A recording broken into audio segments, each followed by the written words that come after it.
Tonight we're honored to have Eustace Mullins, an author from the grand state of Virginia, and he has written numerous books. And this is such a great introduction here. It runs about 20 minutes, but we'll make it a little shorter than that. So to introduce Eustace, after 40 years of continuous activity in the American conservative movement, Eustace Mullins has garnered an impressive number of firsts. The first writer to have a book burned in Europe since World War II, the first person to be fired from the staff of the Library of Congress for political reasons, and the first writer to detail the history of our Federal Reserve system. A native Virginian, Eustace Mullins is a direct descendant of William Mullins, who wrote the Mayflower Compact, a governmental code written at the behest of the Mayflower settlers and the first governing code composed in the New World. He served 38 months in the U.S. Army Air Force during World War II, and subsequently studied at Washington and Lee University, Ohio State University, University of North Dakota, New York University, Escuela de Bellas Artes, San Miguel de Allende, Mexico, and the Institute of Contemporary Arts, Washington, D.C. His groundbreaking work was largely the result of a fortuitous circumstance.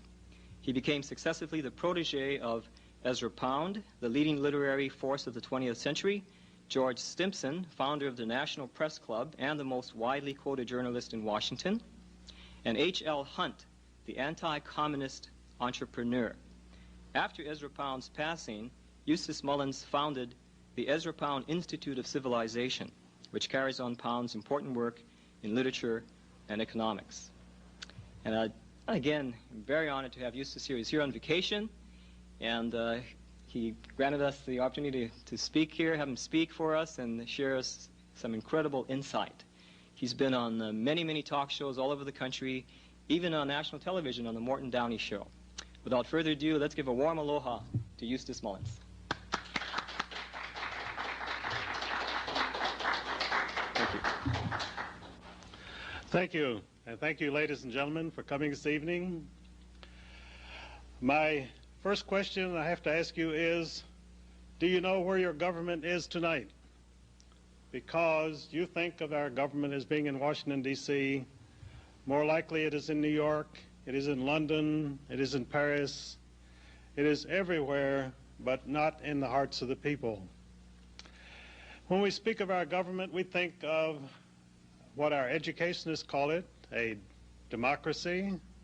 It is not. It is a republic in which we, the people, choose our representatives to act in our stead and for our welfare on a local level, on the state level, and on the national level, and also on the international level.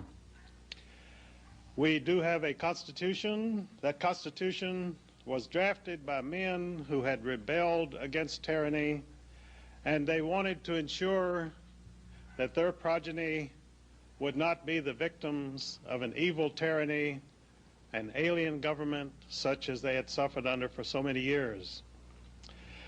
Because of that, the Constitution was intended solely as a safeguard for the people. It was not and has never been intended as an instrument of government per se. Thomas Jefferson said, "Bind them down by the chains of the Constitution where they can do no mischief." This is the problem with government, that it does mischief.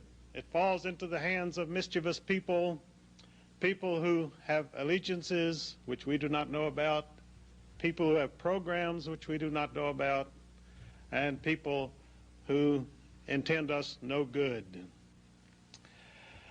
My experience with all this began some 42 years ago when I was asked to go to St. Elizabeth's Hospital to meet a political prisoner who was being held without trial. His name was Ezra Pound. Ezra Pound had 3 disciples who were awarded the Nobel Prize for Literature. That was James Joyce, T.S. Eliot, and Ernest Hemingway. And I had the great privilege of becoming probably the final disciple of Ezra Pound at a time when he had committed himself totally to research in the international monetary monopoly and the machinations of sinister persons who were, by devious means, working their will upon all the peoples of the world. At the time I had met Ezra Pound, he had already put in 30 years of research on these subjects. He turned over all of that research to me. He asked me to go to the Library of Congress. He said, I want you to see what you can find out about the Federal Reserve System. I said, the Federal Reserve System? What in the world is that? He pulled out $1 from his pocket, and there on the top it said, Federal Reserve System. That was the first time I had ever known there was such an agency in the United States. At that time, it was never mentioned in the press. When I began my research, I found out that during the 1920s, the New York Times Index mentioned the Federal Reserve System. In that 10-year period, they mentioned it 3 times. The resulting book, which Ezra Pound edited for me, guided me through its writing, was then turned down by a number of the leading publishers in New York. Even a so-called conservative publishing house called Devin Adair. I took it to the publisher, Devin Garrity. He read it. He came out and he talked to me. He said, Mr. Mullins, we cannot publish this book, but if you have anything else, I'd be very interested in printing it. Do you have a novel? Do you have any other book? I said, no, this is the book that I've written. This is the book I want to have published. He said, I'm sorry, but we cannot do it. He said, here in New York, we're under the guns of the banking houses. We wouldn't dare print your book. And he said, I won't give you any assurance that anyone else will be able to print it. Well, he was right. I finally found a friend named John Casper, who's knew a girl who had some money. She put up $1,000. We printed 1,000 copies of Mullins on the Federal Reserve in 1952. The book sold out almost immediately. And then about a year later, we published 100,000 under the name of the Federal Reserve Conspiracy. Those books were sent to every member of Congress, every member of the state legislatures, and the receipt of those books was met with a resounding silence. Because the information in my book was not information that these people wanted to hear. They did not want to know what I had discovered through my researches, that the Federal Reserve System had been drafted and had been pushed through Congress solely as the result of a conspiracy. You may have seen the news recently that there was a terrible hurricane which hit the islands of South Carolina, South Georgia. There's an island there called Jekyll Island, Georgia, which is historically known as the Millionaire's Retreat. This is where the international bankers met in November of 1910 to draft a plan for a central bank. These men were Paul Warburg, a German immigrant who was a partner of the banking house of Kuhn Loeb Company in New York. The meeting was chaired by Senator Nelson Aldrich, who in 1904 had married John D. Rockefeller Jr. Senator Aldrich was known in Washington as the tool of the big banks, the big monopolies. He was the Republican majority leader of the Senate. He was there strictly because of his political background. He contributed nothing to the actual drafting of the central bank plan, which was done mostly by Paul Warburg. Paul Warburg had served his apprenticeship in Europe in the House of Rothschild. His banking house in New York, Kuhn Loeb, was the principal representative of the Rothschild banks in the United States. Also present at this meeting was Henry Davison, the right-hand man of J.P. Morgan. J.P. Morgan was at that time the most famous banker in the world. He also was the secret representative of the House of Rothschild in the United States. J.P. Morgan died in 1913, the year that the federal income tax was enacted by Congress. And it was discovered that this world-famous banker, this great capitalist, only had a very small fortune. He was simply a flunky. William A. Rockefeller made the comment when he heard of his passing. He said, "And to think, he wasn't even a rich man." And he wasn't. His son, J.P. Morgan Jr., had to sell off part of his estate to pay his bills to art dealers such as the Duveen brothers. He was heavily in debt. Yet this was the man who was famed throughout the world as a bloated capitalist, as a great banker, as the symbolism of the money power in the United States. So what you see in the media is quite often not the reality. It is a smokescreen which has been carefully laid to obscure reality and to prevent you from knowing who is doing what to whom. Now, when these gentlemen drafted their central bank plan at Jekyll Island, Georgia, they did not then publicize it as a secret plan put together by a conspiracy meeting without the knowledge of the American people. Instead, they launched a national campaign using various fake organizational names and unlimited funds to advise the American people that they desperately needed a Federal Reserve Bank in the United States. In the campaign of 1912, this secret plan was put before the American people by the Republican Party as the Aldrich Plan. The Aldrich Plan was immediately denounced by the Democratic political leaders as the plan of the big banks, as the plan of the bloated capitalists. So the Democrats said, "We have our own plan." So they advanced their plan, which they called the Federal Reserve Bank System, and it was exactly the same as the Aldrich Plan. However, no journalist at that time seemed to be astute enough to notice the great similarities between the two plans. And of course, what they were doing, they were setting up things for themselves. They were stacking the deck as usual. If the Republicans had won the 1912 election, we would have had an Aldrich Bank. But the Democrats won, and so we had a Federal Reserve Bank system. After the election of 1912, they began an intensive campaign to put this new bill through Congress. Of course, they had the total support of the entire Eastern establishment. The Midwest, and particularly in the Western states, they opposed it violently because the people of those states had always been victimized by the Eastern banks. And you had a congressman from Minnesota, Charles Augustus Lindbergh Sr., who denounced this plan. He said it will set up the greatest money trust on earth. It will sell the American people and their children into slavery. We will rue the day that we have passed this act. So Charles Lindbergh led the battle against this plan. He did not have the money. He did not have the political support to oppose it.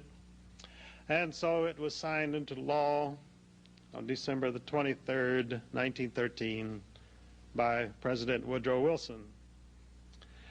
Now, the New York Times noted that never before had any bill of such importance to the people been rushed through with such strange maneuverings behind the scene. It was traditional in Congress to adjourn about the 15th of December and for the congressmen to begin the long trek back to their homes in the Midwest and the West. After most of the principal opponents had left, they rushed this thing through on December 23rd. That could have been challenged later on, but once it had been signed into law by the President of the United States, there was no more public criticism. In 1914, they organized the 12 Federal Reserve banks. The American people had no idea that there was only one Federal Reserve Bank, the Bank of New York, Federal Reserve Bank of New York, which was controlled by 5 big New York banks, which in turn were controlled by 3 subsidiary banks of the Bank of England in London. The other 11 banks, as was pointed out later, were simply so much expensive window dressing.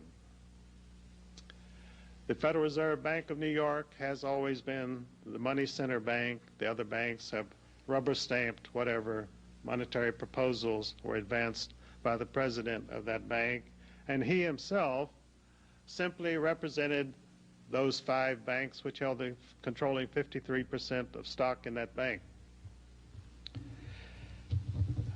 Now, in 1984, I went to the chief administrator of the Federal Reserve Board of Governors, Joseph A. Coyne, in Washington.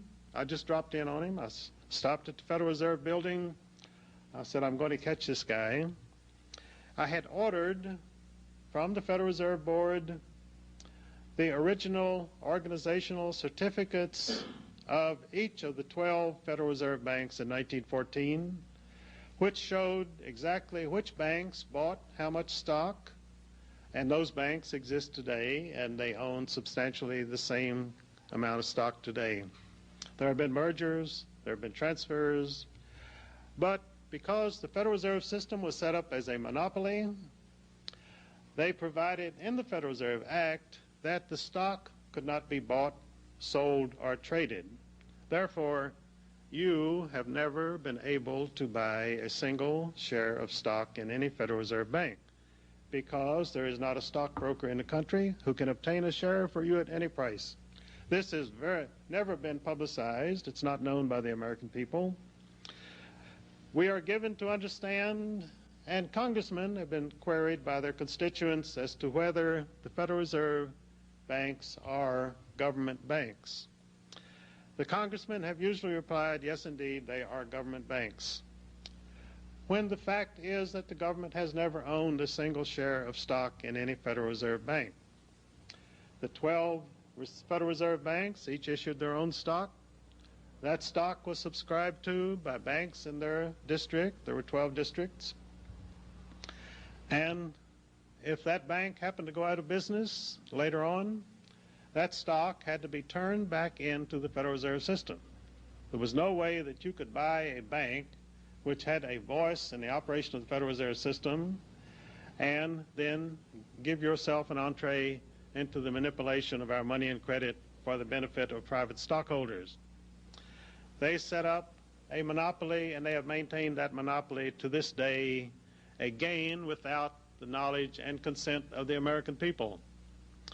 When my book was published in 1952, there was no general knowledge of any of these facts. Ezra Pound told me, he said, these people have conspired to gain control of the money and the credit of the people of the United States. And that is exactly what they have done. But because over the intervening years, this book has been circulated widely, there have even been 3 plagiarized editions of it printed and sold in the last 25 years. And therefore today, almost any time that you pick up a paper, on the financial page you will see some reference to the Federal Reserve System. This was unheard of before 1950 or 1960. I read in the Wall Street Journal a few days ago that a Congressman Hamilton, had introduced a bill to rip away the veil of secrecy from the meetings of the Federal Reserve Board of Governors. And because he had introduced this bill, the chairman of that board, Alan Greenspan, had invited this congressman to lunch at the Marble Palace on Constitution Avenue, the Federal Reserve Board building. So congressmen are beginning to get into that building, which has been closed to them for many years. As I said, I walked into that building and I went up to see Joseph Coyne, and his secretary said, Mr. Coyne can only give you a couple of minutes because he has to go to a meeting. I said, that's quite all right. I just wanted to stop by and speak to him for a moment. So I went in, and he seemed a little uneasy. And I found out later that the Federal Reserve Board library a small monetary library for the Board of Governors downstairs, had every copy of the various editions of my books in that library, so they weren't missing any bets. So I asked Joseph Coyne about the voting rights of the various banks who held stock in the Federal Reserve banks. He said, "Let me assure you that even if a bank has only 2 shares, that they have the same voting rights as the Chase Bank, which has 15,000 shares." Now, anyone who believes that would believe in the tooth fairy from now on. So I didn't argue with him too much about that. And then I asked him, I said, you know, there must have been a lot of interest in those organizational certificates that I ordered from the board. He said, you know, since 1914, you're the first person who ever ordered those certificates. So I reprinted them, and I've circulated a few of them. But I didn't bring any with me this evening. But they are available, and they're quite interesting reading, because this puts you right in on the ground floor. Now let us ask, what has been the effect of the conspiracy of November 1910 and the enactment of the Federal Reserve Act in 1913 by Congress? Well, the dollar of 1913 has exactly 1 cent of purchasing power in 1989. That is what the conspirators have done for us. I was in the Smithsonian Museum a few years ago, and they have a monetary exhibit which is quite interesting in the American History Building. And they had a very cursory exhibit of Federal Reserve notes. And there was one note, a $100,000 note, Federal Reserve, which had the picture of Woodrow Wilson himself on it. So I think anyone who had one of those notes would be very happy indeed. And that's the only one I've ever seen, is the one. They were in banks. Also, the early issues of the Federal Reserve notes, 1914 to 1920, are now commanding premium prices. A 1916 Federal Reserve bank note for $20 recently sold to a coin collector for $4,500. So there's been quite an inflation, not only in the purchasing power, but also in the value of the early Federal Reserve notes. Now, one of the things that people have asked me over the years is, what is the connection of the Internal Revenue Service with the Federal Reserve System? And that led me into some very interesting research. First of all, the Federal Reserve Act of 1913 designates the Federal Reserve System as the fiscal agent of the entire United States government. Now, you know we have a Treasury Department, but the Act of 1913 superseded the Treasury Department and replaced it with the Federal Reserve System. And probably you don't know that all that money that you pay to the Internal Revenue Service never goes near any government agency. It is trucked directly to a Federal Reserve bank. I was told that by Paul Desfosses, who himself had been an Internal Revenue Service agent for 23 years. And you recently had a Taxpayer Bill of Rights passed by the Congress. Paul Desfosses was interviewed by the Washington Post a couple of months ago, and he told his interviewer, he said that act is mere window dressing. He said it gives no protection whatsoever to the taxpayer. He said, furthermore, Congress does not expect any IRS agent to act according to the principles of the Taxpayers' Bill of Rights, because Congress needs more and more money for the billions of spendthrift and giveaway projects which they're engaged in and from which they get their graft and kickbacks, and therefore no congressman is going to support any help for the American people in the way of tax reform. In fact, the principal goal of every congressman in Washington, whether he wants to come out and say so or not, is to raise more taxes so that he can spend more money. Now, after the Federal Reserve System went into operation as the fiscal agent of the United States, they were authorized to print elastic currency. Paul Warburg had been publicizing for 10 years before he wrote the Federal Reserve Act. He had been publicizing the need for a more elastic currency.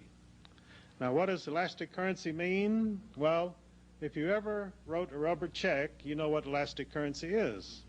Elastic currency is something you could stretch far beyond its original value and have it cover many more bills than it was ever intended to cover. So now that the Federal Reserve System was authorized to print as a bank of issue, that is a central bank, the definition of a central bank, which Thomas Jefferson inveighed against in 1793 when Alexander Hamilton wanted to set up the first bank of the United States. A central bank has the power to print money. A central bank also is owned and controlled by private stockholders. It may have a government name. It may call itself the Bank of England, the Bank of France, the Federal Reserve System, but it is a privately owned money monopoly which has a license to print money. If you do it, they call you a counterfeiter. If the Federal Reserve System does it, they call it a public service. It costs them a half a cent to print a $100 bill. And that money is issued against government bonds, which are also issued by the Federal Reserve System. Your government buys those bonds, gives the Federal Reserve System a bookkeeping entry of the full value, $1 billion, $10 billion, and begins to pay them interest on this book-created money. Then the dollar bills which you carry in your pocket are issued against those interest-bearing government bonds. Now, early on when I was working with Ezra Pound there at St. Elizabeth's Hospital in Washington, he said, well, you've got to learn the difference between interest-bearing and non-interest-bearing currency. Well, he might as well have been talking Greek. I hadn't the faintest idea what he meant. But I later found out that President Abraham Lincoln had issued greenback money during the Civil War because he rebelled against the 19% interest which was being charged him by the New York bankers on government loans to fight the Civil War. So Abraham Lincoln said, I have the constitutional authority to order the Treasury to print greenback notes, and he did so. And they were non-interest-bearing currency. So he was assassinated, and they went back to printing interest-bearing currency. In 1963, we had another president who said, I'm going to authorize the issuance of non-interest-bearing currency from the Treasury Department. And he did so, and he was assassinated in Dallas. And the next president, Lyndon B. Johnson, immediately rescinded the Treasury notes of 1963, and we went back to interest-bearing currency. So you see, it's pretty dangerous for a president to get into non-interest-bearing currency. We've lost a couple of presidents that way, and I think if anyone else tried it, we'd lose them too. But the immediate effect of the creation of the Internal Revenue Service was to sop up this enormous outpouring of paper money by the Federal Reserve System. This money was printed and it was issued in various forms to the people as wages, salaries, interest, so forth. But they had to constantly keep a tight control over it so that it wouldn't get out of hand, so that you would not have a runaway inflation such as you had in France during the Revolution, and you had the inflation of the continental currency after the American Revolution, and you had the inflation of the German mark in 1923 in Germany.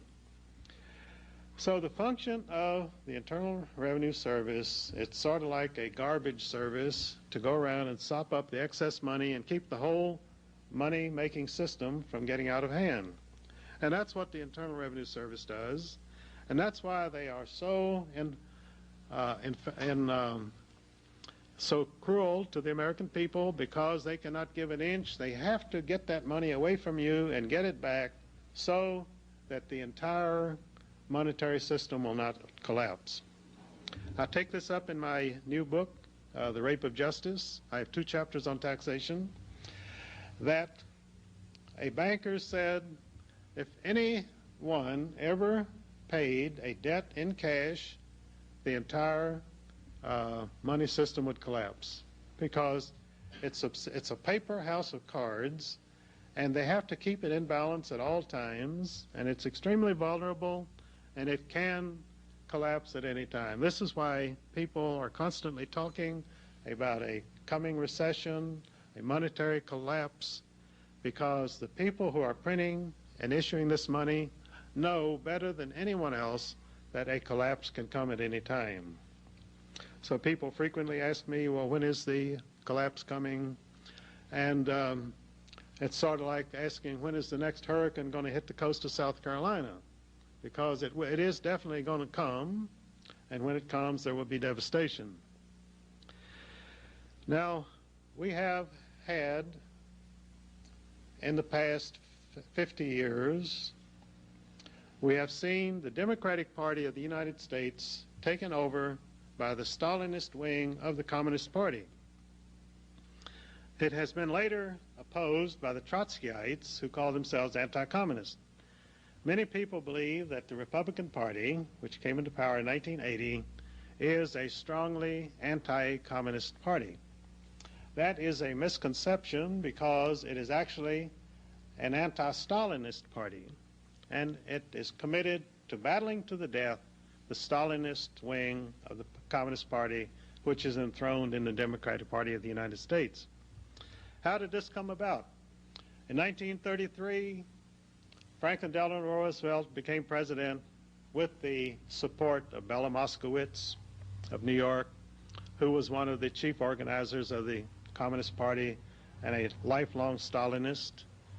She was the one who inducted atom spy Julius Rosenberg into the Communist Party. So when Roosevelt came into power, he had a secret communist cell called the Harold Ware Cell, which composed the leading bureaucrats in the Roosevelt administration. These men were all hardcore Stalinists. Well, in Russia, during the 1920s, you had a split between the factions of the Communist Party. You had the Stalinist Party, which wanted socialism in one country, and you had the Trotskyite wing, which wanted continued worldwide revolution until communism had become the governing force in every country in the world. So Stalin, as a practical Marxist, materialist, believed it was better to establish socialism in Russia and set an example for other countries. Trotsky insisted that we must have worldwide revolution at once. So the Stalinist wing of the party ousted Leon Trotsky, and because he continued to be a divisive force in the face of the World War II, Stalin had him murdered in Mexico City in 1940. This gave the Trotskyites a martyr.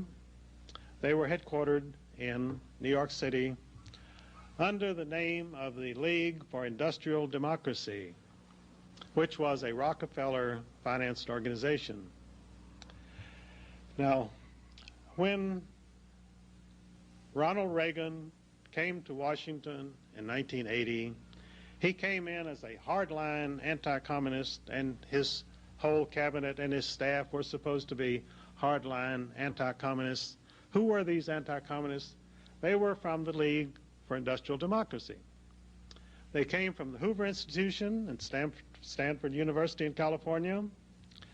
86% of Reagan's transition team in Washington in 1980 was recruited directly at the Hoover Institution, which had been set up by Herbert Hoover, a Rothschild agent, after World War I to obscure the causes of World War I.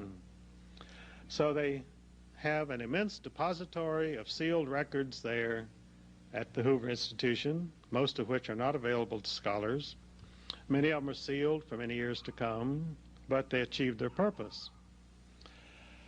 So Ronald Reagan, coming from California, recruited his staff at the Hoover Institution, which was run by two lifelong socialists, Sidney Hook and Seymour Martin Lipset, both of whom were directors of the Trotskyite League for Industrial Democracy. Now, we had another prominent member of the board of League for Industrial Democracy, a lady who became famous world over as a hardline anti-communist at the United Nations. That was Jeane Kirkpatrick, U.S. Ambassador to the United Nations. She continually baited and railed at the Soviets throughout her stay in New York at the United Nations.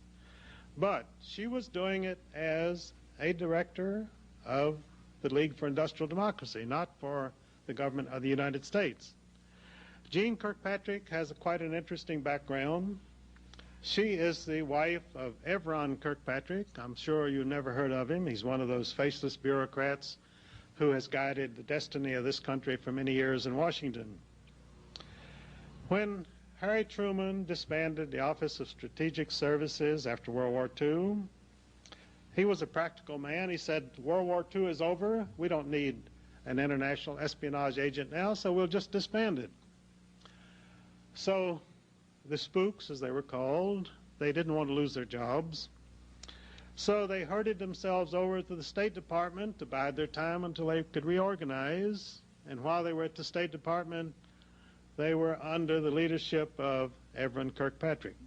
He was the head of our espionage service during its period of dormancy until they reorganized it as the Central Intelligence Agency under Allen Dulles. And Allen Dulles was a partner in the law firm of Sullivan and Cromwell in New York. And the founder of that firm, William Nelson Cromwell, had been denounced in Congress as the most dangerous revolutionary in the United States. This is all a matter of congressional record. I have it in my books. I have it in The World Order. I have it in Rape of Justice. And John Foster Dulles, Allen Dulles' brother, became Eisenhower's Secretary of State, and Allen Dulles was the head of our intelligence system. Now, what many people do not know, and I have this completely documented in my book, The World Order, the Central Intelligence Agency was set up during World War II as the Office of Strategic Services. It was nothing but a subsidiary of the British Secret Intelligence Service, the SIS, which dated back to the establishment of the Bank of England in 1694. And that also is a very interesting story, which I have in my book, how the Amsterdam bankers first financed Oliver Cromwell to overthrow the monarchy of England, the Stuart dynasty. He did so, but he died without an heir, and the Stuarts came back briefly. So then the bankers financed William of Orange, and he came over and became King William III, William and his wife, Queen Mary. And one of the first things that he did was to charter the Bank of England. Soon after, the Bank of England set up the Secret Intelligence Service, which has persisted to the present day. The aristocrats who bought the original stock in the Bank of England made their fortune in the slave trade. When the worldwide opposition to the slave trade began to voice itself early in the 19th century, they found an even more profitable business in the international drug trade. When the Emperor of China objected to the East India Company, which was a subsidiary of the Bank of England, when this emperor resisted the debauching of his people by the East India Company and their opium imports, the British fought 3 opium wars against the people of China and subdued the emperor and continued their drug business. One of the greatest drug merchants of that period was an American named Warren Delano. And Warren Delano's daughter became the mother of Franklin Delano Roosevelt. And when Franklin Delano Roosevelt became president, he named his uncle, Frederick Delano, as the president of the Federal Reserve Bank of Richmond, Virginia. But previously, Frederick Delano had been named to the original board of the Federal Reserve Board of Governors in 1914. So you had a very close link between Drug Incorporated, the worldwide drug business, and the Federal Reserve System. Now, you may have seen a few stories in recent months that the Federal Reserve banks are the principal banks which are laundering the money for the international drug trade. That is absolutely true. But what people don't know is that the Federal Reserve System has always been closely connected with the world drug trade. And because you had a very prominent scion of a financial family in Washington named George Bush, he was named as director of the Central Intelligence Agency, which was and is the principal agency directing the worldwide operations of Drug Incorporated. George Bush came from a banking house called Brown Brothers Harriman. The Harriman Railroad fortune was itself a Rothschild operation. E.H. Harriman was financed in the Union Pacific Railroad by Jacob Schiff of Kuhn Loeb Company, the same banking house which sent Paul Warburg to Jekyll Island to write the Federal Reserve Act in 1910. One of the fascinating things about the research I've done over the past 40 years is that it becomes easier each year because I run into the same names no matter what, whether I'm investigating the medical monopoly, the legal monopoly, or the money monopoly. There are the same people. I already have their complete histories, their family histories, their business histories. So it's a very easy task to put these pieces into the puzzle.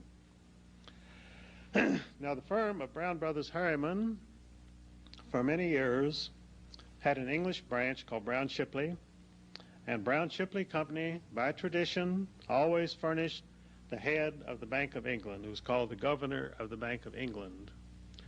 And one partner of Brown Shipley Company, Sir Montague Norman, was the head of the Bank of England for longer than any other person in history, from 1896 to 1944. And in 1928, Sir Montague Norman met with Benjamin Strong of the Federal Reserve Board, and they plotted deliberately the great crash of 1929 and the ensuing depression. Because this depression allowed these international bankers to pick up American companies, American banks, for a fraction of their value, for pennies. And it gave them that much more monetary and political control. Also, Sir Montague Norman has another claim to fame, that he, in the 1920s and 1930s, financed the Nazi regime and the career of Adolf Hitler.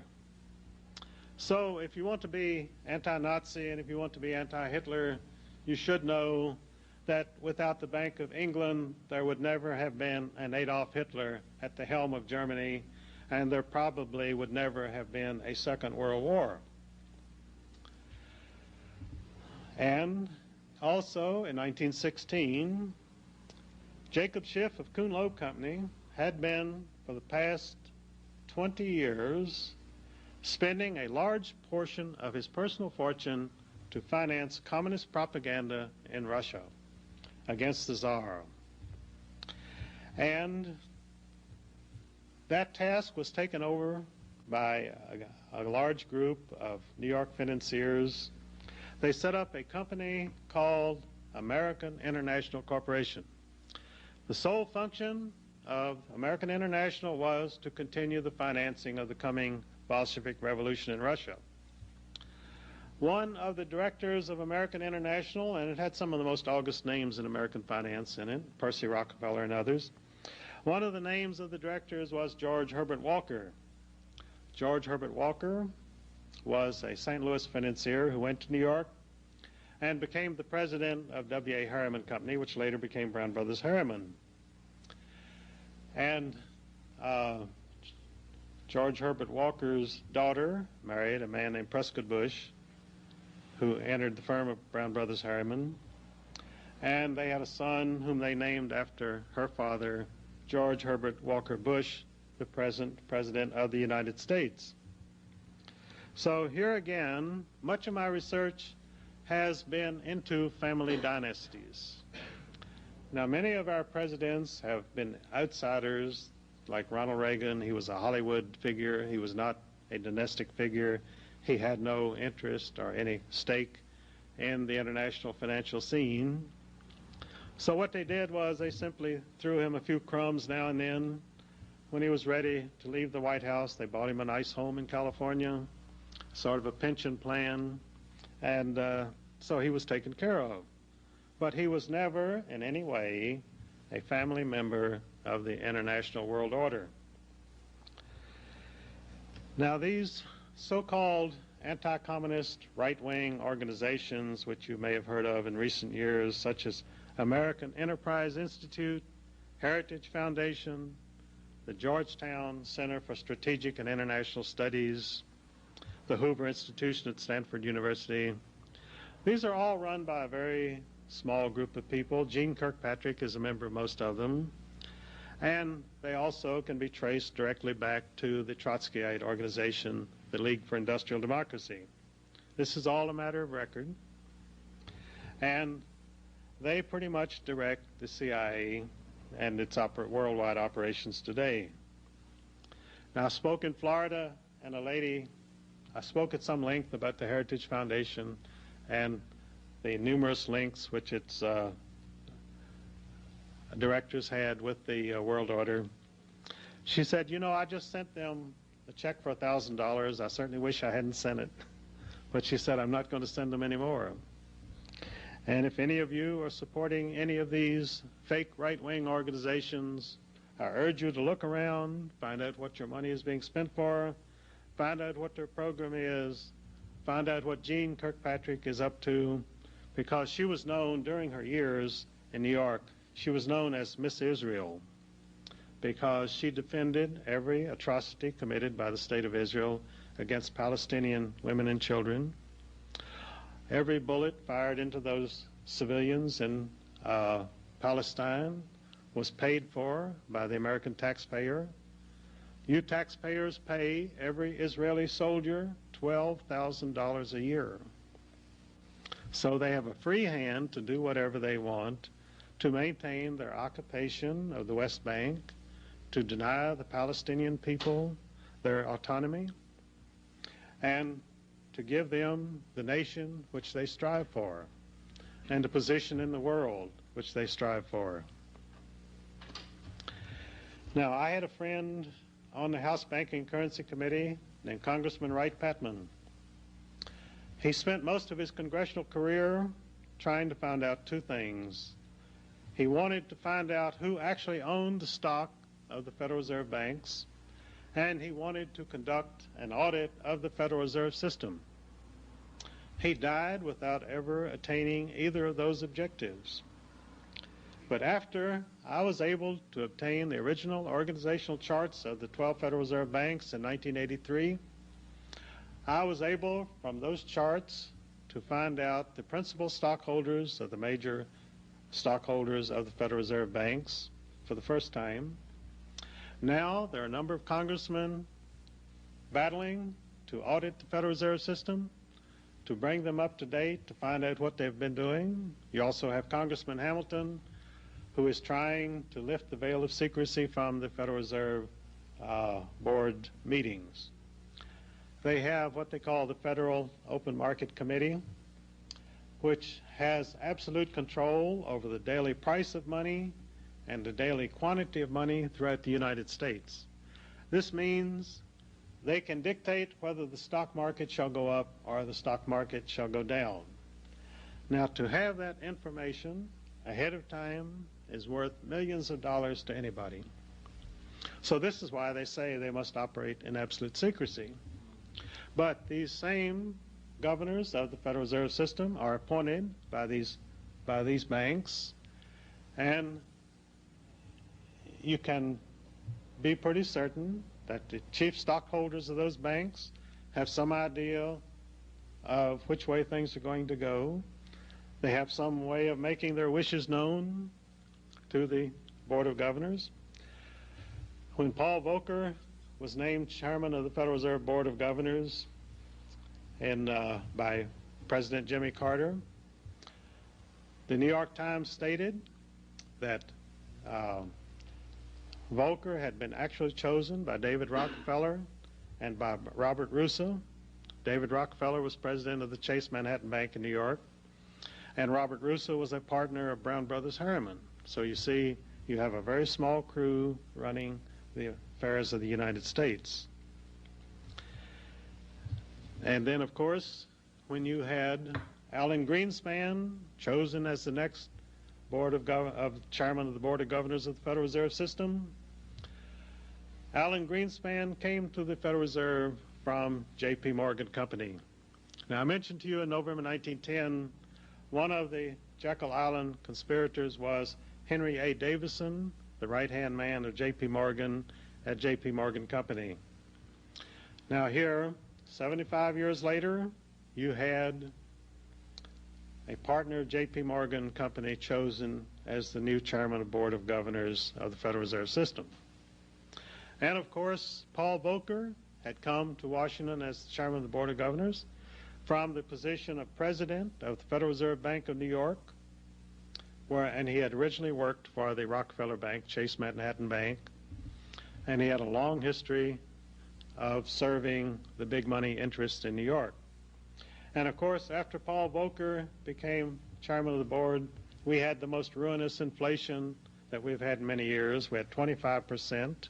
You may remember those tough years when many automobile dealers, home builders, contractors were forced out of business because the interest rate had skyrocketed to a point that they could not sell a car, they could not sell a house. This is the power which the Federal Reserve Board of Governors has over every citizen of the United States. As I say, I went to see George Hansen in 1983, and he was on the Federal Reserve Board. He was on the Federal Reserve Subcommittee of the House Banking and Currency Committee. I talked to him and I talked to Ron Paul, who was also on that committee. They were both subsequently defeated in their re-election bids for Congress. George Hansen was not only defeated for Congress by the active intervention of IRS agents in his home state of Idaho. They went to every contributor in his campaign, and they threatened them with audits, and they put pressure on them, and George Hansen wound up being defeated. They also put him in prison because they had passed an ethics bill in Congress which set up certain bookkeeping regulations which a congressman were supposed to follow. It was so complicated, no congressman knew how to do it. George Hansen sought help from other congressmen and from lawyers, and he filled it out to the best of his ability. Later on, they singled out George Hansen, no other congressman, and said that he had not filled it out correctly, therefore he was in violation. He was sent to prison. He was paroled, and I was on the podium with George Hansen a number of times. We spoke in Dallas, and at that meeting, the agents were there to pick him up and return him for violation of parole. But he and I went out to lunch out a side door, and they missed us. So the next day, they arrested him while he was speaking at a religious meeting at Omaha, Nebraska. They flew him to Washington. They put him in prison under an assumed name so that no one knew where he was. He had his hands manacled behind his back at all times, and George was a heavy-set man, about 260 pounds. Then they took him down to Petersburg Federal Prison in Virginia to serve out the rest of his sentence. The treatment meted out to him was so brutal that 268 congressmen signed a petition to the President of the United States to ameliorate his conditions, or even to grant him parole. Hundreds of thousands of letters and telegrams were sent to the White House asking for clemency for George Hansen. That was totally ignored because George Hansen had to be gotten rid of because he told me he was in line to become the next chairman of the House Banking and Currency Committee. In that position, he would have had absolute authority over the Federal Reserve Board of Governors. They were determined they were not going to let George Hanson be reelected. They were going to get him out of Congress. They did get him out of Congress. He's out of Congress today. He served every day of his sentence without parole, as though he had been the most hardened criminal in the United States. This was a man who had never offended anybody, had never gotten even a parking ticket. And the Washington Post even commented wryly on the editorial page. They said, the Department of Justice would have you believe that the streets of Washington are safer today because George Hanson is in prison. But this is what happens when you offend the secret powers of the world order, control our government. Ron Paul ran for president of the United States on the Libertarian Party. I had advised both George Hanson and Ron to run for president as Republicans. They were Republicans. They had been in Congress as Republicans. I said, run as Republicans. Go into your party. But no, they decided to be independents, which meant they had to raise money. They got no media attention whatsoever. And of course, I doubt if any of you saw Ron Paul's many speeches during the 1984 campaign. He was only allowed to appear on CNN and various cable networks. He never got any major news coverage. And another acquaintance of mine, David Duke of Louisiana, ran for president on the Populist Party ticket. He also got absolutely no media attention. And in fact, when they had a meeting of presidential candidates, a debate between presidential candidates at Tulane University in Louisiana, I was down there at that time, they refused to allow David Duke to participate in that meeting because he would have gotten media attention. He was absolutely frozen out. They would not let him into the building. So then, after the presidential campaign, David Duke decided to run for an opening in the state legislature. And the people of his district, a working class district in Louisiana, Metairie, Louisiana, they worked very hard. They house-to-house canvassed, and they let the people know that David Duke wanted to represent them. And they elected him overwhelmingly, despite the fact that the entire upper echelon of the Republican Party came down and campaigned against him for his opponent. And it backfired on them because it was so flagrant what they were doing, so blatant, that the people said, we're not going to be dictated to by Washington. We are going to elect our own state representative, and they did exactly that. After he was elected, Lee Atwater, the Republican National Committee leader, wanted to have the legislature refuse to seat David Duke, who had been legally elected. Other leading Republicans, including George Bush himself, tried to stop David Duke from being seated in the legislature. They couldn't do it. They were defeated. They walked away with egg on their faces, and David Duke is sitting in the Louisiana legislature today, where he is almost the only member who is battling against higher taxes, battling against a greater extension of the bureaucracy. And this is what we need all over the United States. We need for local people to elect their own representatives. We need to defeat the well-paid minions of the world order who intend to bind more chains upon us. And we have to defend ourselves on every level.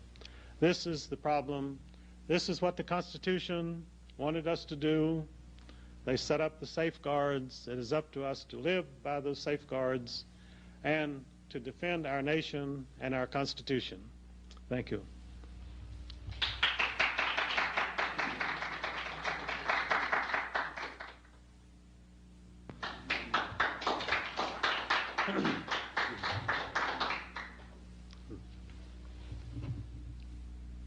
Questions from the audience? Yes.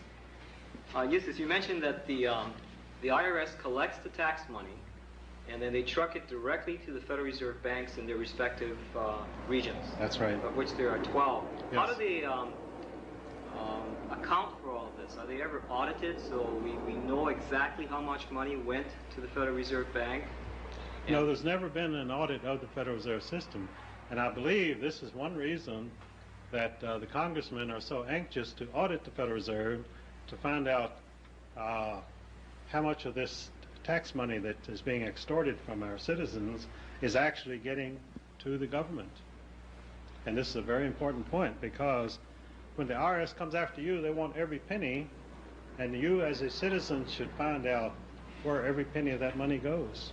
You have a right to that information. Well, you're saying that the Federal Reserve Bank is controlling, was it the fiscal administration of the money system? Well, the actual fiscal administration through the Department of the Treasury is controlled by bureaucrats who themselves are appointed by the President of the United States as part of the executive department. And of course, the President of the United States, his campaign is always financed by the Federal Reserve banks themselves. In other words, if you want to run for office, you are not going to get any money from the bankers, because they only give money to their own candidates. And of course, they give money to both parties. That's a tradition. So that shows that they're nonpartisan, you see. So again, we really don't know how the tax money gets back to the people. We do not, absolutely not.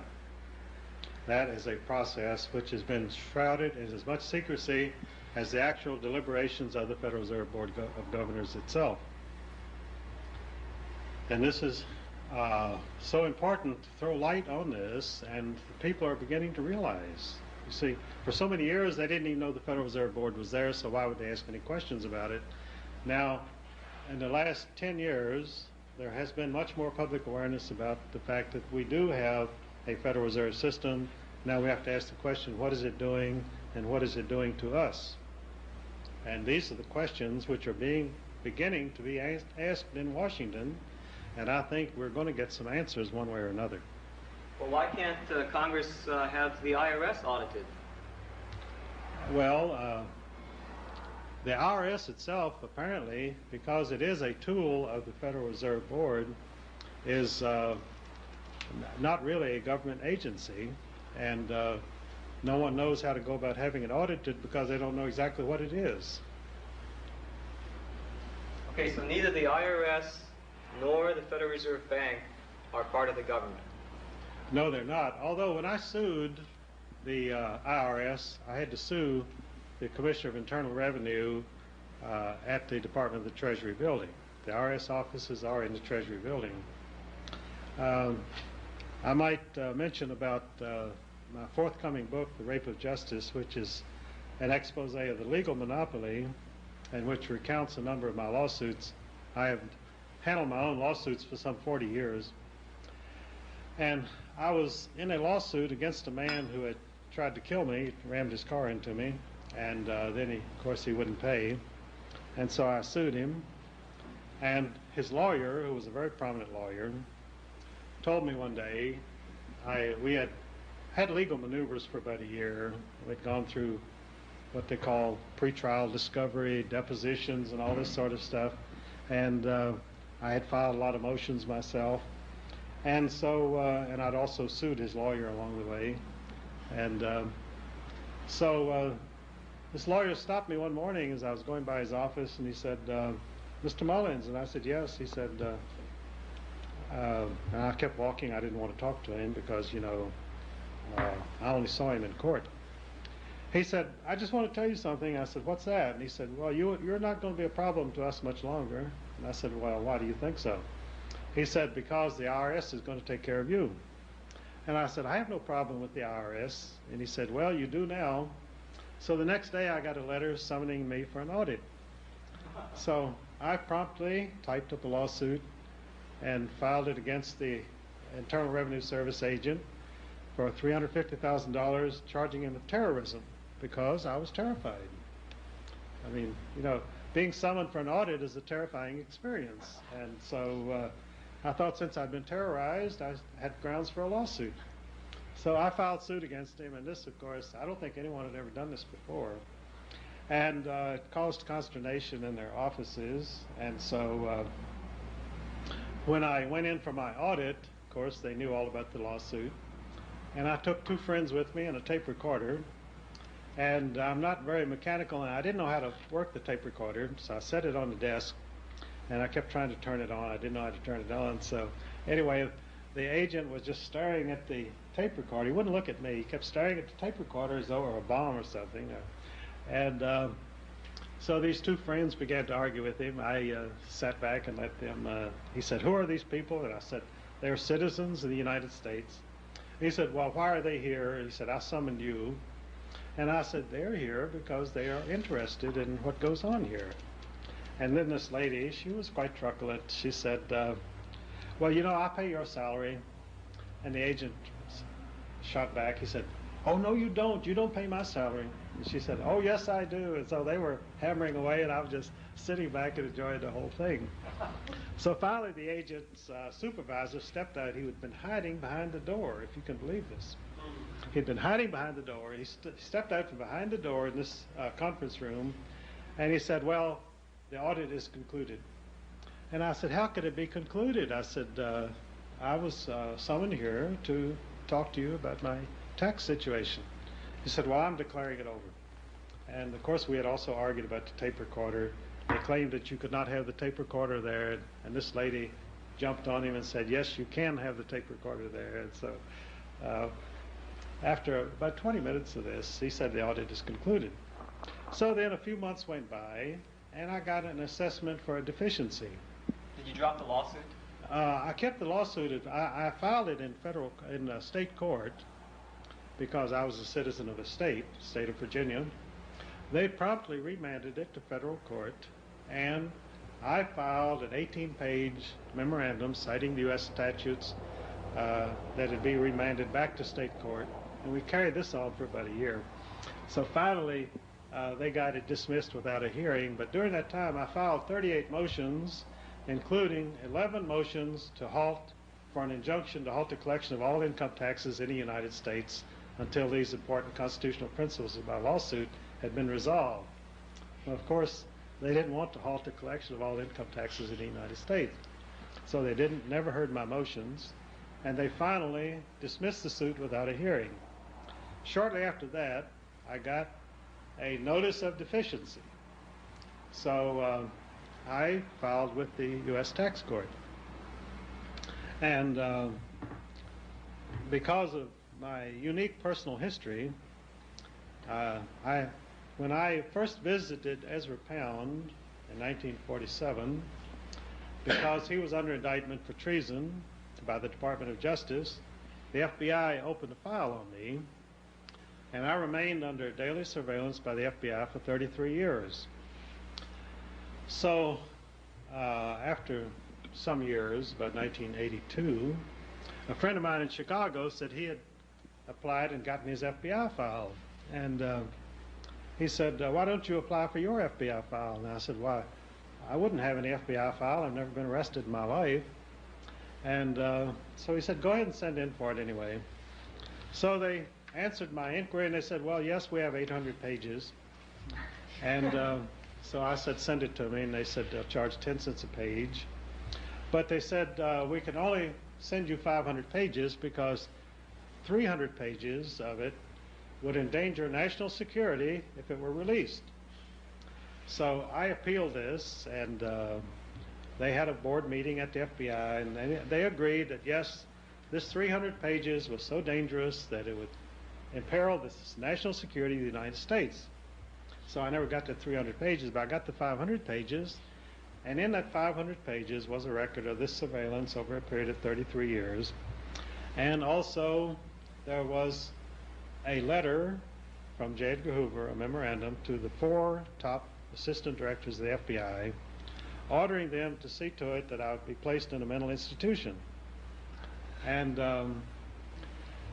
so then they had about 30 pages of memoranda about how they were chasing me around and trying to get me committed to a mental institution. I knew nothing about it at the time because I had left my apartment in Chicago and gone to Michigan. Russell Kirk, a friend of mine, had lent me a cabin in Lake Mecosta, Michigan, to write my biography of Ezra Pound. And of course, I was always very secretive about my movements, and I got in my car and drove off to Lake Mecosta without telling anybody. So at that particular time, the FBI had already successfully conspired with a county judge that 2 agents of the FBI would pick me up at my Chicago apartment, take me before this Cook County judge, and he would commit me to an insane asylum. So it was all planned and would have been executed just that way, except I wasn't at home when they got there.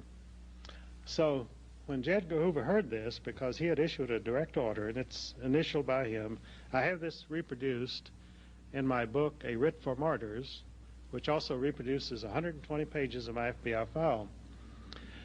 And so the fact that he had personally ordered me picked up and committed, and then when I wasn't home, the agents had to report back to him personally that they couldn't find me, which would, of course, put them behind the 8 ball.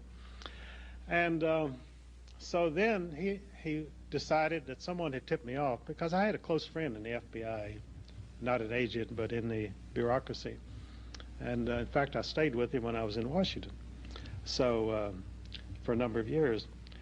So J. Edgar Hoover decided that I had probably been tipped off and that I was so angry that I was going to come to Washington and kill him, because they had repeatedly stated in my FBI file that I usually carried a gun, which was totally untrue. I hadn't owned a gun for years. But they also said I was a very sloppy dresser. And so they had a lot of other stuff in there, too. It was really interesting reading. That's why I reproduced 120 pages of it, because it makes a good book. So, and I would like to find out what's in the other 300 pages, but unfortunately, that 300 pages, after J. Edgar Hoover was found mysteriously dead in bed, his secretary burned all of that file, so I'll never find out what it was.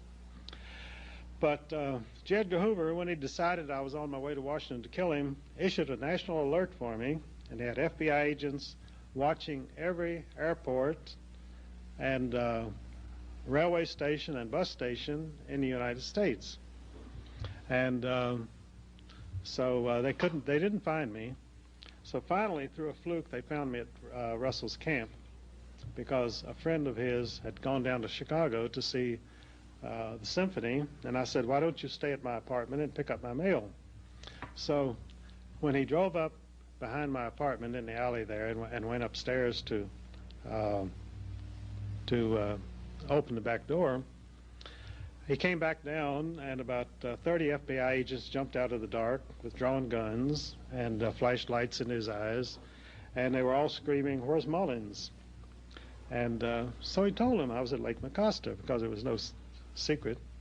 And so then they rushed off, and then he looked in his car, and they had taken his keys, because they thought it was me, you see. And so they had grabbed the keys immediately, so that when I came back down, I wouldn't be able to make my getaway. Of course, how I could get away with 30 FBI agents shooting at me, I don't know, because this was only 2 blocks from where they shot down John Dillinger at the Biograph Theater. And of course, that was an execution. When he walked out, they simply filled him full of lead. And they probably would have done the same to me, I don't know.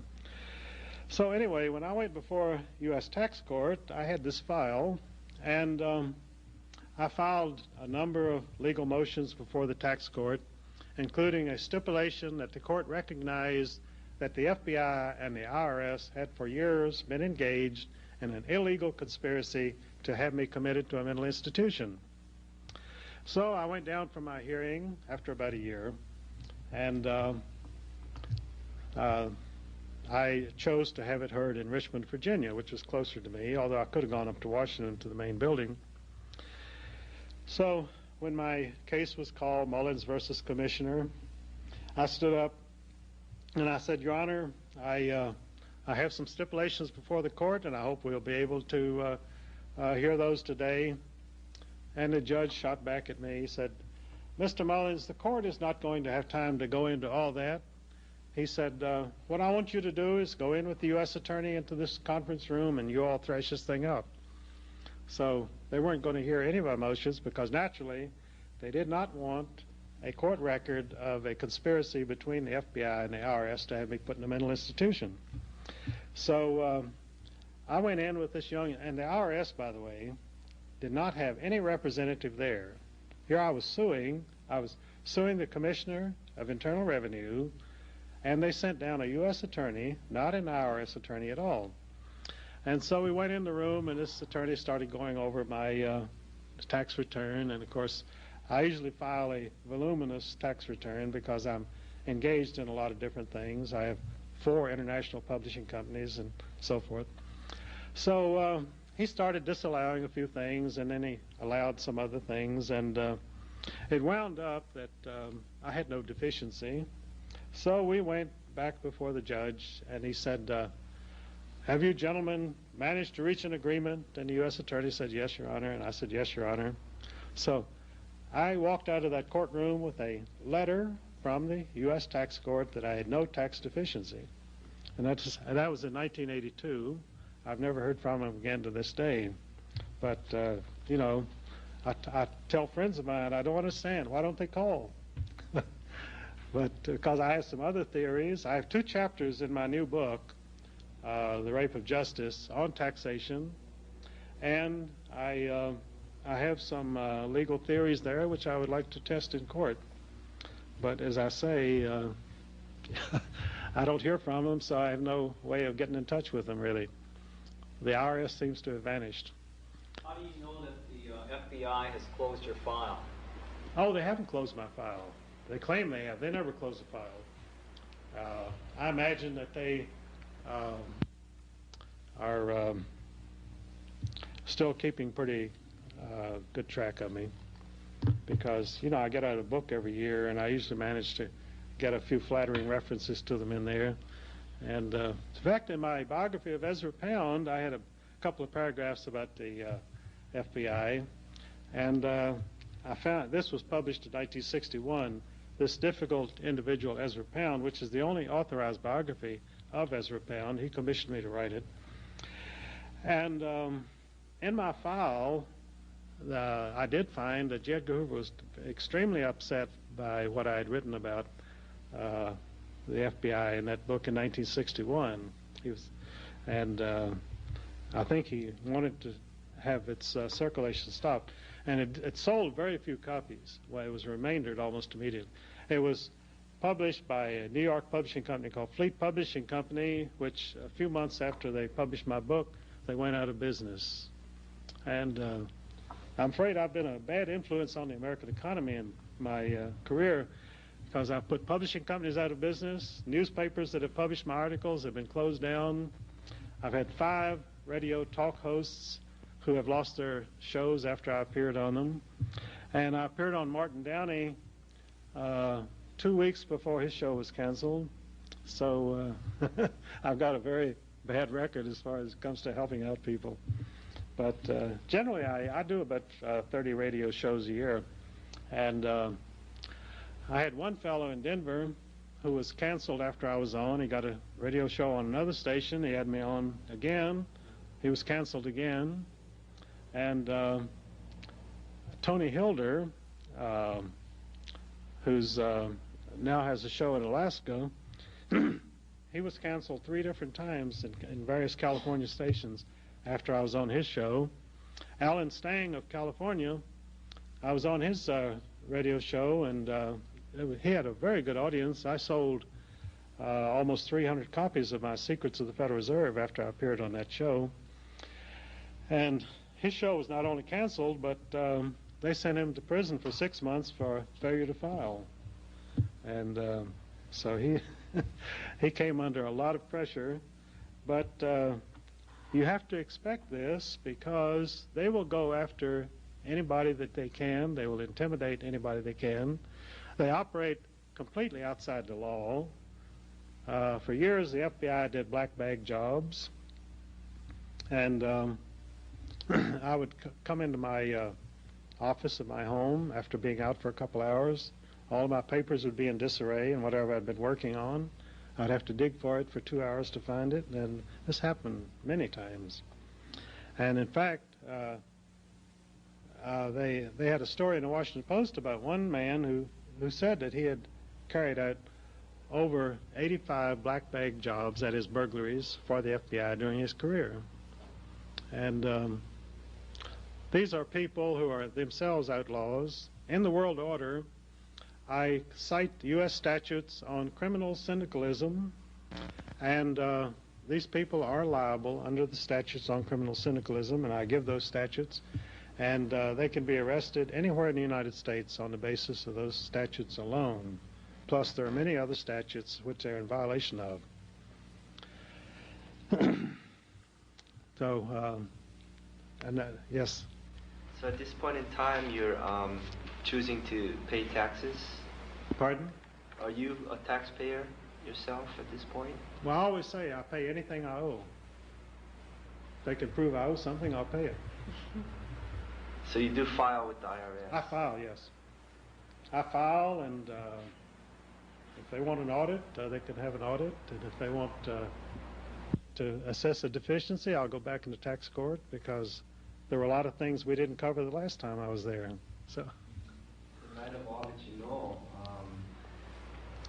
can I ask the reason that you're choosing to file rather than take a non-filing position?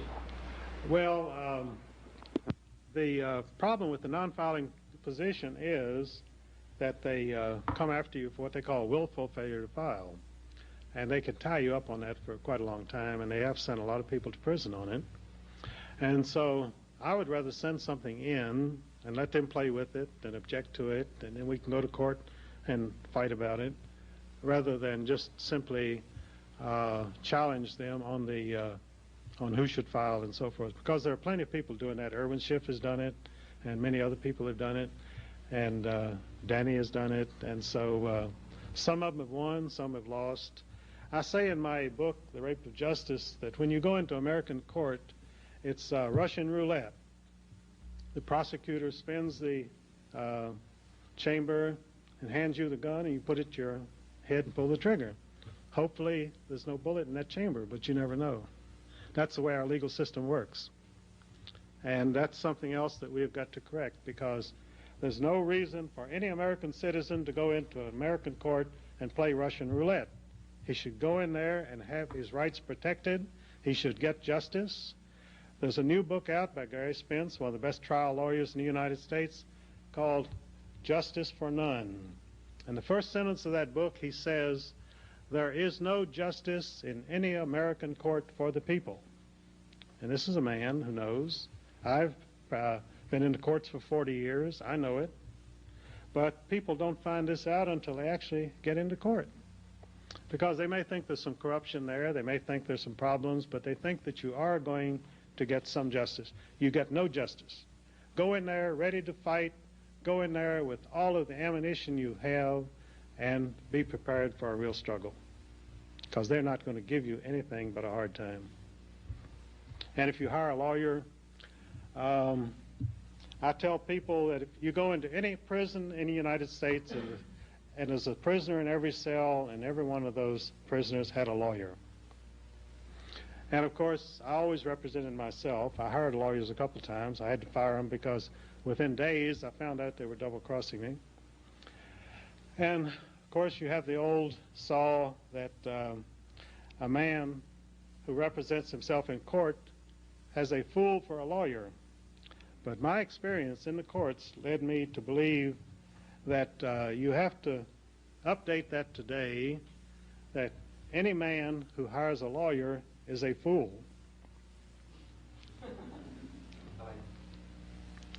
Any more questions? Yes. You made a reference to alien influence. Uh-huh. Was that on the Federal Reserve System or in the government, or what did you mean by that? Well, that's on everything, because the American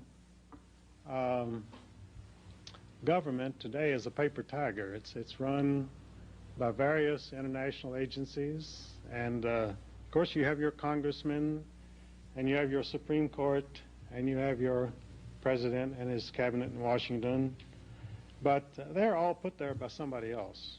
They were not put there by the American people.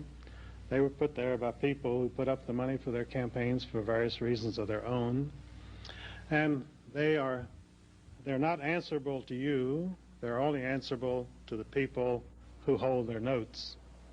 And this is the problem. And on most issues of national policy, surveys have shown that the American people oppose 85% of the present policies of the American government. So we were being run by a small minority. Yes? So what are the solutions? What are the things that we can do as individuals to help, solve the problem with the banking system, and also in light of the inflation? You mentioned earlier that the American paper dollar is worth only 1 cent from its original value. What can we do to protect ourselves against inflation? Well, when you have an agency like the Federal Reserve Board, which can run the value of the dollar up and down every day like a window shade, it's pretty hard to protect against that. So most investment analysts will give you fairly good advice that you should have a certain amount in gold, a certain amount in stocks, a certain amount in real estate, a certain amount in cash. And that's the way most people are operating today. With this kind of situation and with inflation and ever-present possibility, and they've got the mechanism set up to create as much inflation as they want to. So your best protection is to have a fluid position and not be locked into one particular investment, not to have all your money in one bank and a certificate of deposit and that sort of thing, because then you have a much better chance of riding through whatever crisis they're going to cook up. Because, as I point out in The Rape of Justice, the whole idea of the law merchant, which is the law that we're under, not constitutional law, is to convert real property into debt. Our legal system, our medical monopoly, our monetary system are all designed to rob you of whatever real wealth you have and to put it into the hands of international bankers. They use the courts, they use the banking system, and they use our political system for that goal. In other words, these people are not playing tag. They are serious about robbing you and enslaving you for the rest of your life. And of course, one of the primary methods that they do that is through the medical monopoly, which I mentioned, Murder by Injection, which was my latest book. And the fluoridation of water, which chemically lobotomizes the people, the chlorination of water, which creates atherosclerosis, because by the chlorination of the water, and chlorine and fluorine, by the way, were surplus waste products of the big corporations, which they were spending a lot of money to get rid of. The chlorine was left over from World War I, and they had no use for it whatsoever. So they put it in the water, and they said, we're making your water safe to drink. Well, the chlorine also reacts with the fats in your diet to deposit fatty deposits through your arteries, which causes strokes and heart attacks. And after the chlorination of public water supplies, the heart attack ratio mounted astronomically in this country, and it's continued high every year. So they tell you to jog, and they tell you not to eat any butter and so forth, but as long as you're drinking that chlorinated water, you're going to get a heart attack. If you never touch butter again in your life, you're still going to get it. So, and the fluoridation, of course, works on your kidneys and your liver. It's a very toxic poison, which was a waste product of the Aluminum Corporation of America. And in the budget of Alcoa, they had a serious crisis how to dispose of this waste product without incurring many millions of dollars of expense. So they put their general counsel, a man named Oscar Ewing, in Washington as head of the Federal Security Agency, which also controlled the U.S. Public Health Service. And they gave Oscar Ewing a $750,000 cash bribe to put fluoridation in through the U.S. Public Health Service. This is a matter of congressional record. I have the actual page from the congressional record. It was put in there by Congressman Adolph Miller of Nebraska. So Oscar Ewing had the U.S. Public Health Service lobby for adoption of fluoridation of the water supply of every major city in the United States. One of the first cities to be fluoridated was Washington, D.C. itself. And immediately all of the congressmen installed big water tanks in their water bottles in their offices of pure mountain water. And one senator even went to a restaurant and he carried his own flask of water. He said, I wouldn't kill myself by drinking any of that stuff. So these are the people that we elect to represent our interests. And the medical monopoly today is really, I call it murder by injection, because they are poisoning the people of the United States. They are producing a more and more submissive population, which is drugged, which is ill, which does not have the strength or the energy to fight back against the encroachments of our aggressive bureaucrats. This is the situation that we're in today. Now you say, what is the solution? First of all, it's like a diagnosis. When you're ill, you have to have a diagnosis. You have to diagnose what is going on today, and then you have to decide what kind of treatment you need to save your life, and you've got to get busy on that treatment. So that's where we are today. Well, I think that, thank you very much for your attention, and I've enjoyed being with you this evening. Thank you very much.